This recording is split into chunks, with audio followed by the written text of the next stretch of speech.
I was asked to talk about DPS Druids, and you know what? This is actually my highest level Druid. Funny, right?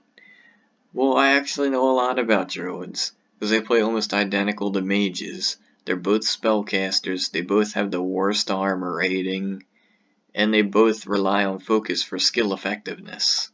The only difference is the skills themselves, and the Druids have one ability for skills, being nature magic, and mages have fire and ice magic, and they have to level up both. And the funny thing is, the questline armor gives more nature magic than it does fire or ice magic, for whatever reason. I don't know, it doesn't make any sense, but hey, it's in your favor, so don't question it. Now let's look at the skills.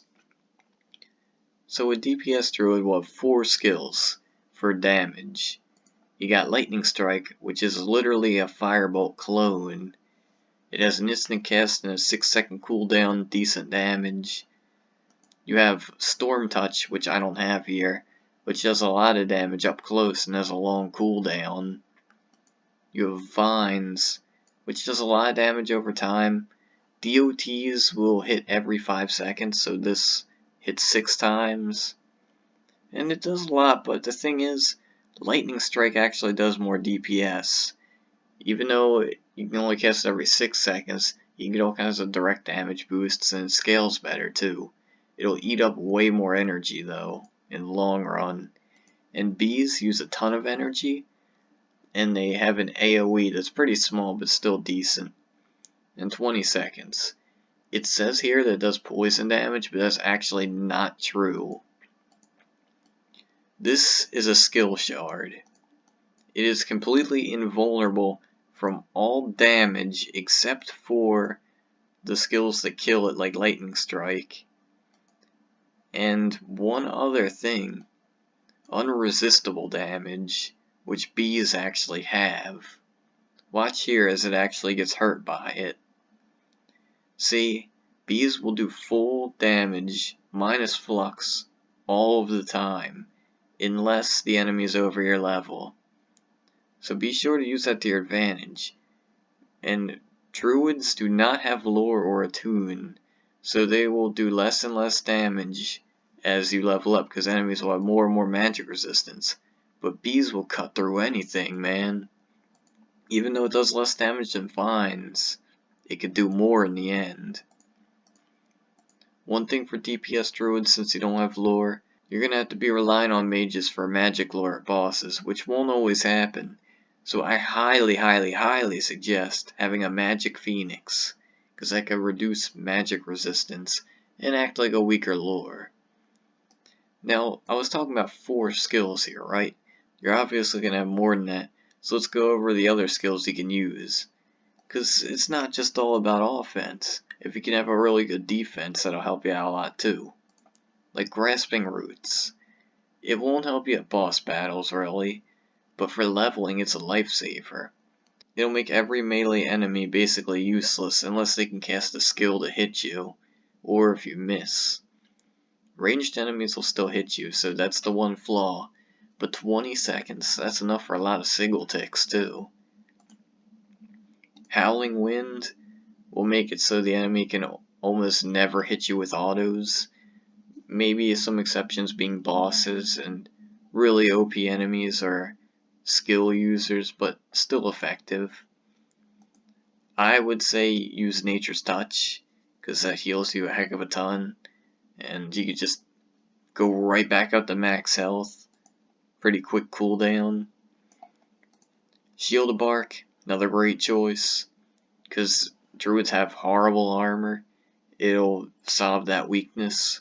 It won't solve your elemental resist, but Druids, warriors, whatever, they all have the same elemental resist anyway. So, pick your poison. Abundance is great for low vit builds, because it scales on focus. You can get health by having focus. Pretty nice concept there. The other stuff I wouldn't really recommend. Other stuff is decent, but not good enough in my opinion.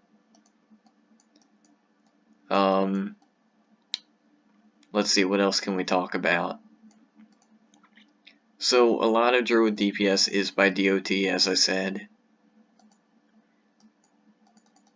Sometimes you can get interrupted though, as seen there. But you'll be seeing a lot of numbers on them. And that's basically what Druid is about, just waiting for the damage to occur. And that's why leveling is kind of hard as a Druid, because you're not doing a lot of damage at once like mages, you're doing damage over time.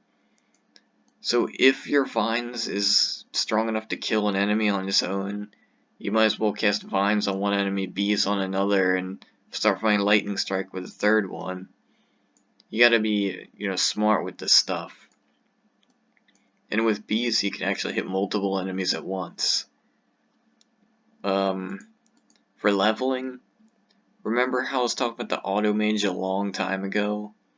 Well, Druids can do that too. And it's actually really effective for them.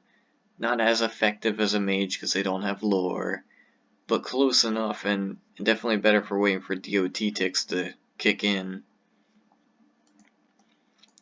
But let's talk about endgame a little bit here, since I was mainly talking about leveling and other purposes. Endgame. Well, you can use a lot of direct damage boost for Lightning Strike, and that'll probably be your best bet. You also want to stack Focus and Nature Magic, so that your Vines and Bees are also more powerful since they don't have any direct damage gear boosts. And for mid-levels and higher levels, you also got Beastbone and Occult. And Hrungnir helmets too. You just stack on all the direct damage gear just like a mage would, but as a druid. Same concept, same philosophy, basically the same build, just a druid. But that's just a few quick tips on playing a DPS druid. It's just like playing a mage, except you don't have lore or attune, and there's not much else to it. If you have any questions, feel free to ask, but I'm not sure what else I could elaborate on right now.